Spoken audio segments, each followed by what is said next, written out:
Intelligence High School Debate.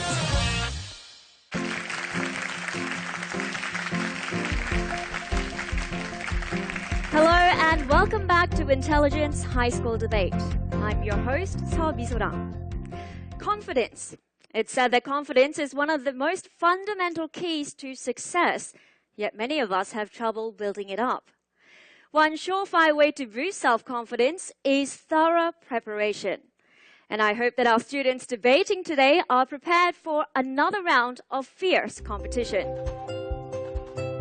This tournament adapts the British parliamentary style. The debate consists of 4 teams of 2 speakers with 2 teams on either side of the case. Each speaker should deliver a 5-minute speech, and teams gain points individually even if on the same side. The first and last minute of each speech is protected from the point of informations. Teams and sides are chosen by drawing lots, and our students will now randomly select a scroll that has their position written on it. First up are the students from Korean Minjok Leadership Academy, students Han Ye-ju and Park Jin-ha. Let's see what kind of scroll they select. They have chosen opening opposition. Next are Park Ju-won and Lee Si-won, students from Eungwang Girls High School. Their scroll reads opening government, so going in direct opposition to the Korean Minjok Leadership Academy. Continuing on, Sangmun High School students Park Dong-han and Choi Yoon-yong, closing government. And that of course means that students Kim Se-jin and Lee Jun-hwa from Dongducheon Foreign Language High School will be assuming the position closing opposition.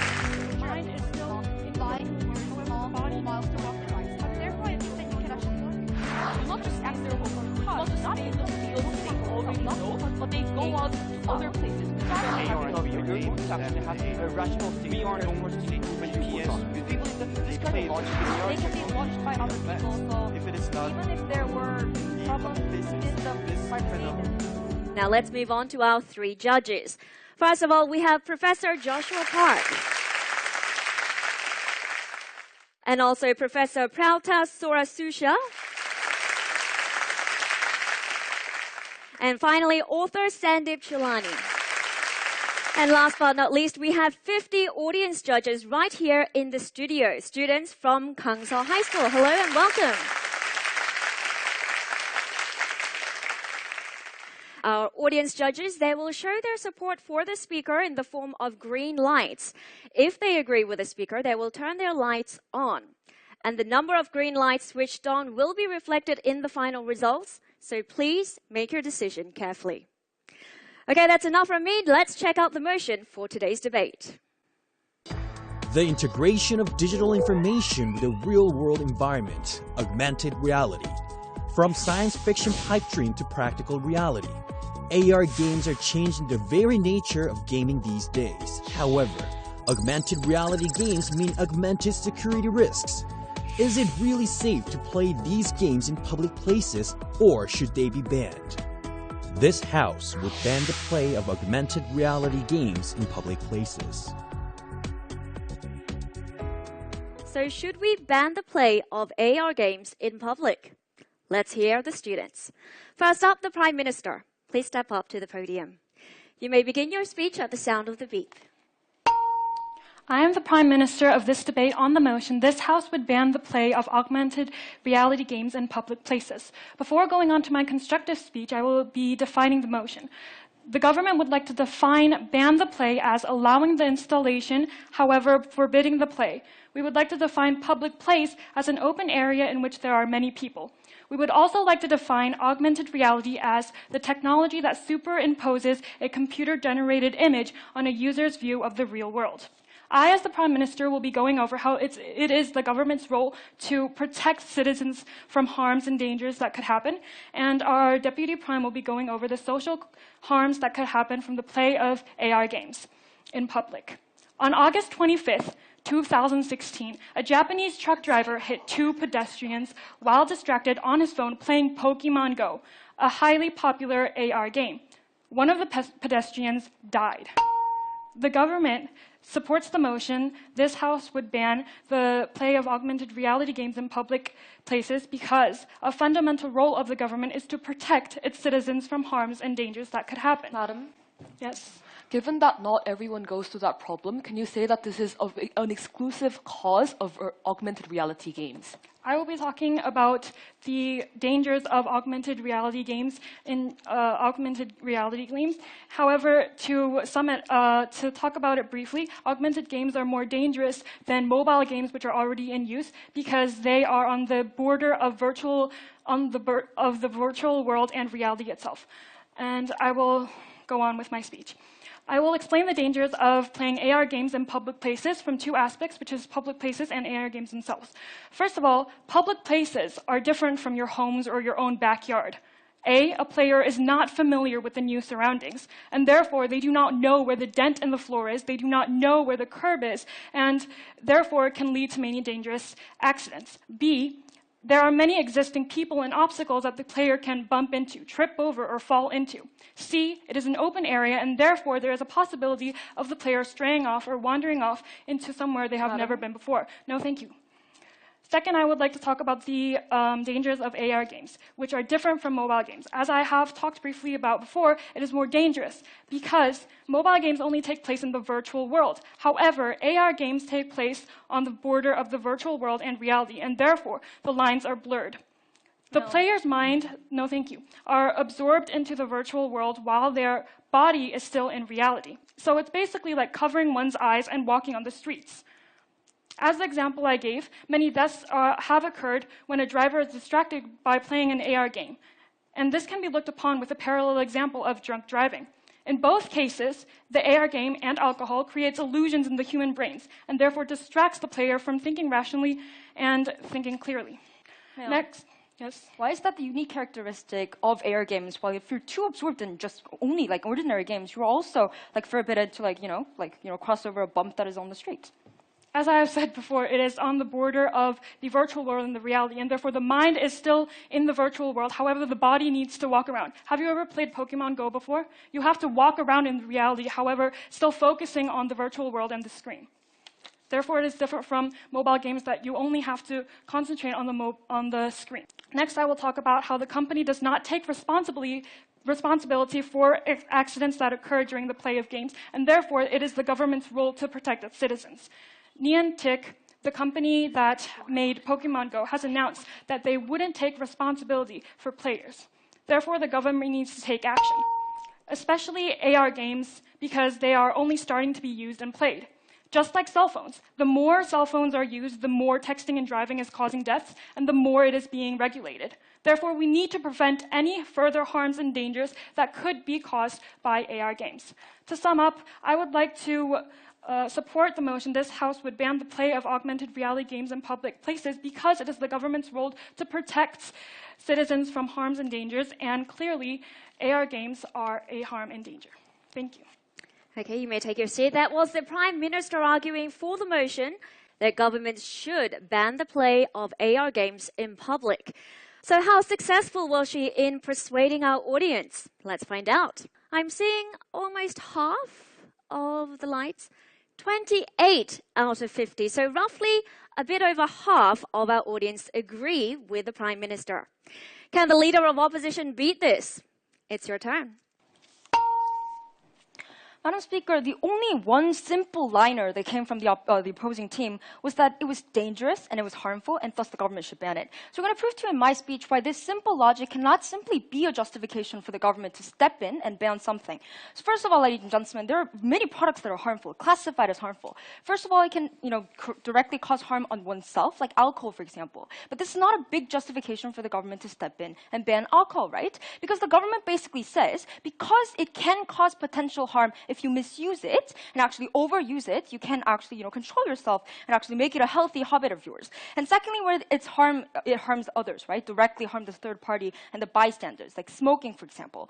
However, we're going to prove to you in my speech why augmented reality games are different from these smoking kind of cases, just because of the fact that the users are not the direct cause of these accidents, just like smoking, right? By smoking itself, it causes harms to the bystanders, whereas augmented games are based on the users, right? How these users use the game, basically. So Ma'am? So yes. You gave us an example of alcohol. However, alcohol is also, drunk driving is also banned also. Madam Speaker, about that point, there was a third rebuttal to your side. You talked about driving, right? Using your phone during driving is banned in 36 states of the United States already, so this is basically not relevant to this debate. If you want to talk about driving, then maybe we're going to have another debate about driving. But this case, if we're talking about walking, like we believe that there's a clear difference while using your phone during driving. So let's move on to our arguments, which also self-rebuts their case. So we're going to speak to you first of all about the justification why augmented reality games are not enough, the reasons are not enough to be banned. And then secondly, we're going to move on to explain the benefits, right? So first of all, augmented reality games, they talked about how harms were potential. So in order to make you, provide you with a better logic, we actually, went to the internet and searched the death tracks. We tracked on the death rates, right? 14 deaths and 54 injuries, right? So we categorized this based on 3 aspects. First of all, there were people who just died, and coincidentally, they were playing that game while they died. For example, people who were shoot while playing the game, not because of the game itself, but they were just walking the street and they were shot. And then secondly, there were also people who had heart attacks, but basically it's self-evident that this is not relevant because the cause of the accident itself is not based on the game, right? And secondly, self-harm, where people prioritized to catch that Pokemon, to catch, for example, Pikachu over there, and so they didn't mind, getting hurt during the action, right? Catching that thing. Also, if you talk about the self-harm, government restriction is not allowed, government restriction is not to an extent banning, right? As I talked about alcohol, right? We don't ban alcohol just because it's self-harmful. Secondly, individuals have the right to weigh out and prioritize what they're going to do, right? If they prioritize catching that Pikachu, we say, okay, go on, but don't do that too far, right? But we don't ban it. And thirdly, this is the main cause, right? Main cause that we're talking about, hitting pedestrians, bumping into people, and being struck by vehicles.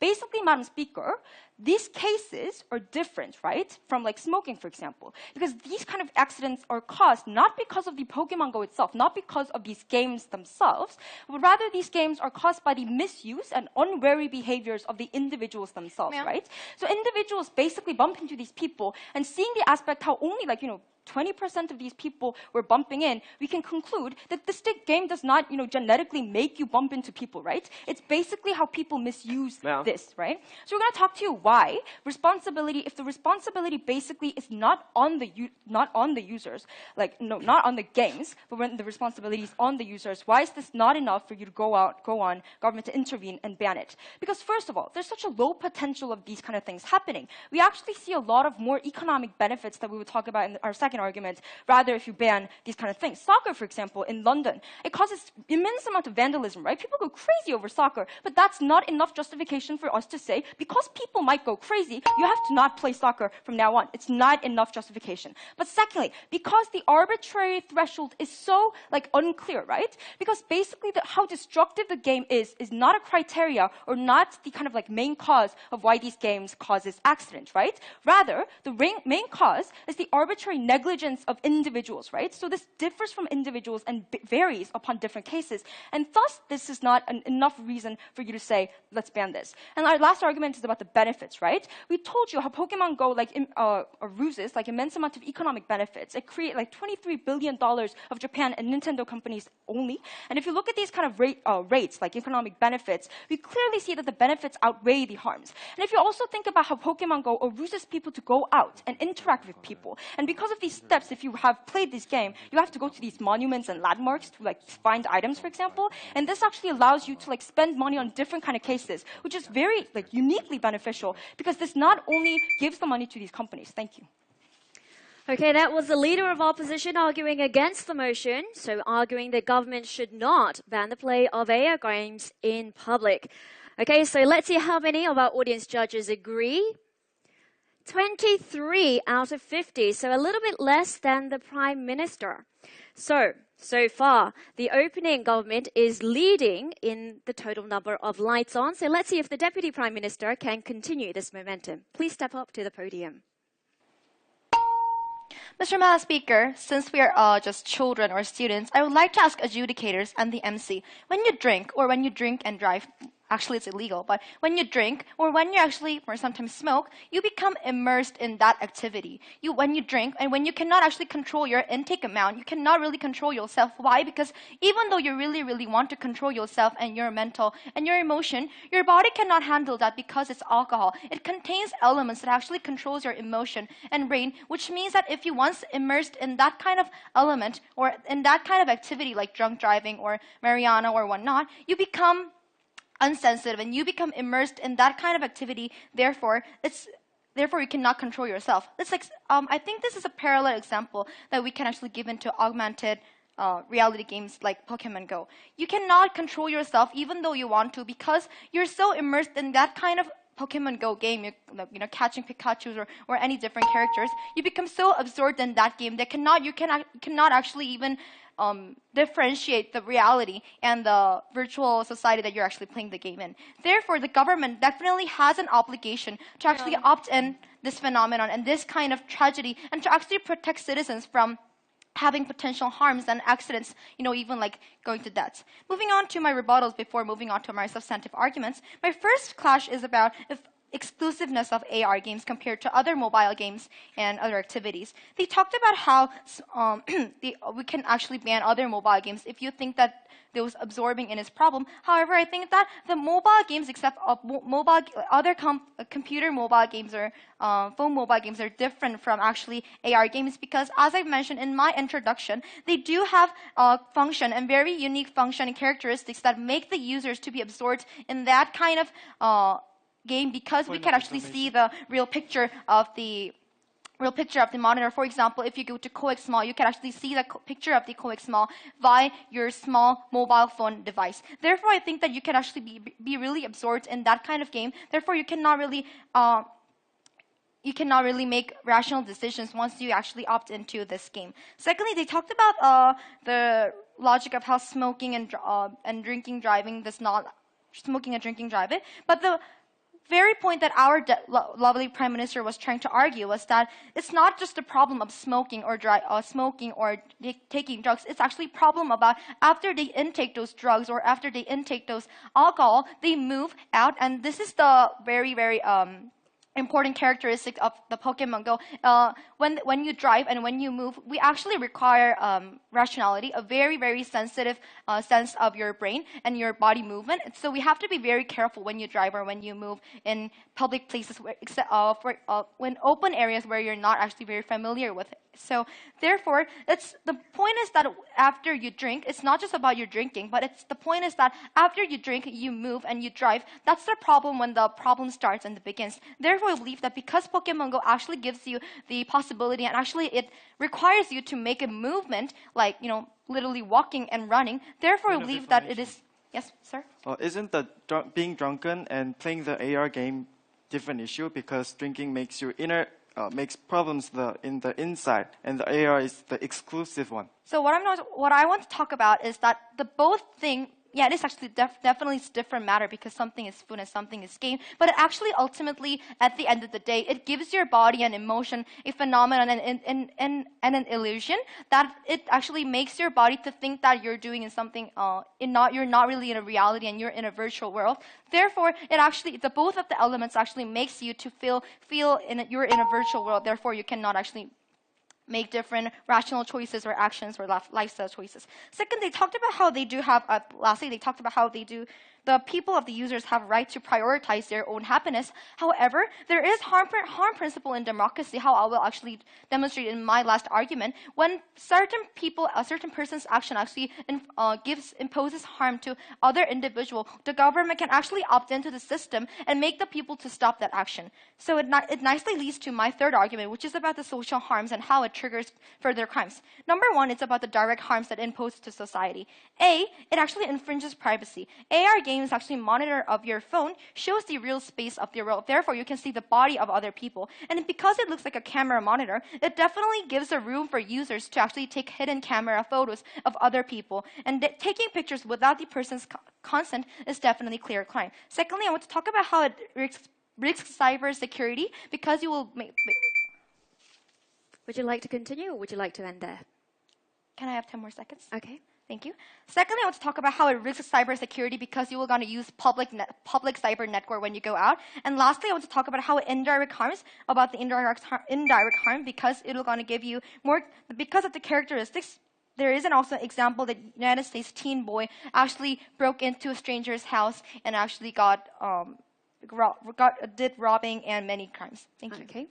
All right, that was the Deputy Prime Minister arguing for the motion and in detailing why government should ban the play of AR games in public. She mentioned that AR games are more dangerous than other electronic games because they are inherently more engrossing. How many of our audience judges agree with the Deputy Prime Minister? 19. So a bit less than the Prime Minister, but still good nonetheless. Okay, Deputy Leader of Opposition, it's now your turn. If you look at most of the stories and episodes of harm that opening government gives you, they are generally caused by how an individual utilizes that particular device. That is, the individual or whatever teen you're talking about can choose to break into someone's house because that person wants to catch the Pokemon, or that person can choose not to. And there are plenty of people in the world who choose to responsibly utilize games rather than break into someone's house and break a law that already exists. Given that that's the case, we don't think that opening government gives you enough causal relationship between games and banning and whether people will misuse them or not. So as the Deputy Leader of Opposition, I'm going to talk about two things. First of all, I'm going to talk about the principle and why opening government does not have enough justification to ban this game. And secondly, I'm going to extend on the impacts that our Leader of Opposition already gave you. So firstly, let's talk about principle. Their Prime Minister basically focused on self-harm and how it harms individuals. But if you look at the characteristic of self-harm, unlike social harm, is something that is subjective. That is, the government cannot decide for you how much or to what extent you are harming yourself. No, thank you. We think in those particular instances, it depends on the individual's calculus and the individual's prioritization as to how they can utilize that game and use it in a responsible way. But secondly, they also talked about social harm. And if you look at many of the harms and injuries and deaths that are related to Pokemon Go or augmented reality, there are various contexts to various deaths and injuries that happen. Just because augmented reality was somehow related to it or somehow part of the incident does not prove a causation as to why. Furthermore, we want to tell you that because of the fact that not everyone goes through it, we think that it does mean that not all instances of augmented reality will cause somehow a problem for these individuals. Furthermore, we think even if a problem happens, we think it's better to ask the individual to be responsible for these actions. We think there are already mechanisms for breaking laws or hurting other people during that process. Yes? There are actions that are regulated by the government that do not have the possibility to affect all members, such as drunk driving. Some people will get away with it. Some people will be safe with it. However, it is dangerous, and that's why it is banned.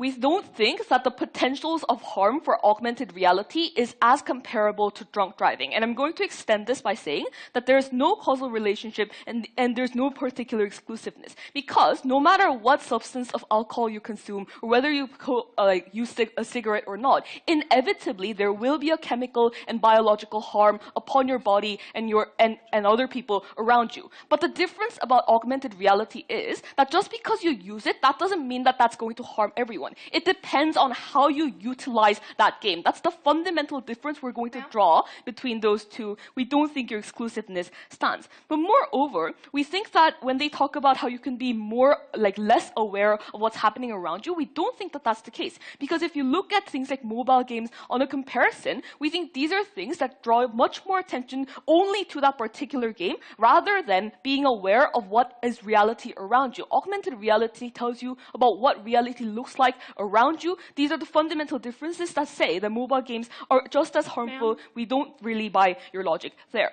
But furthermore, let's talk about impacts in this particular case. We think this is problematic for two reasons. First of all, we want to talk about the economy. We think there are exclusive benefits for augmented reality in the sense that people who play these games do not just stay in their homes or do not just stay in the fields that they already know, but they go out to other places. We think there are already stores that utilize this kind of mobility. We think there are already local places that try to utilize this and make money out of it, try to sell to these kinds of people. In those particular instances, we think this is an exclusive benefit that augmented reality games bring you. But secondly, let's also talk about joy. We think there are many people, as most of us have probably played Pokemon Go, and most of us probably aren't dead. We think there are many people who use these games in a very responsible way for one's particular joy. At the point that their side tries to limit the choice of these people to play these kinds of games, we think it imposes a harm on every other individual who has been responsibly using that game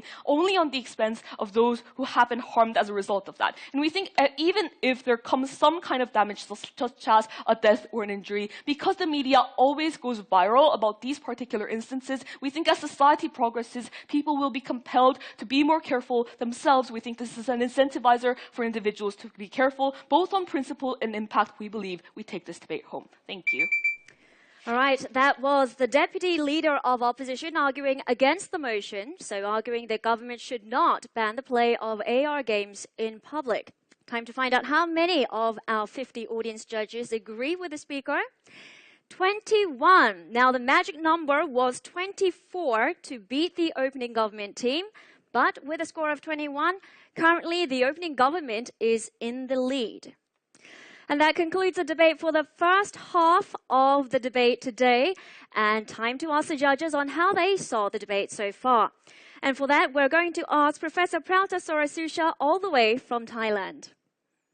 So, opening government, I thought you guys did a very good job in setting up and being very clear about where you wanted to place this and the dangers and what the current status quo looked like. What you both needed to do a little bit more, especially earlier in the debate, was to talk a little bit more about exactly why AR was so much similar to drunk driving and how that really affected perception and why it was particularly important, especially when you were in public. So I'll be commenting on opening opposition. So I felt that one of the things that was done well strategically was it was good to question the exclusivity of the harm of virtual reality or augmented reality games and the causal link between augmented reality games and the harms that the opening government was talking about. And it's probably also good to bring in the individual choice element, which happened in both of the speeches. So to summarize the opening half as a whole as to what we've heard, I have effectively three clashes, right? The first one is whether or not harm is an inevitability. And I think both sides have discussed this. Obviously, the second clash that follows up, and we had this, so the flow of the debate so far has been really good, is whether or not the harm is actually large enough to warrant a ban. One suggestion I would give to both sides is try to actually not only play by analogies, but show us why those analogies are actually relevant to the debate as well. Thank you for your comments. That was author Sandip Chilani, who flew in all the way from Hong Kong just for intelligence.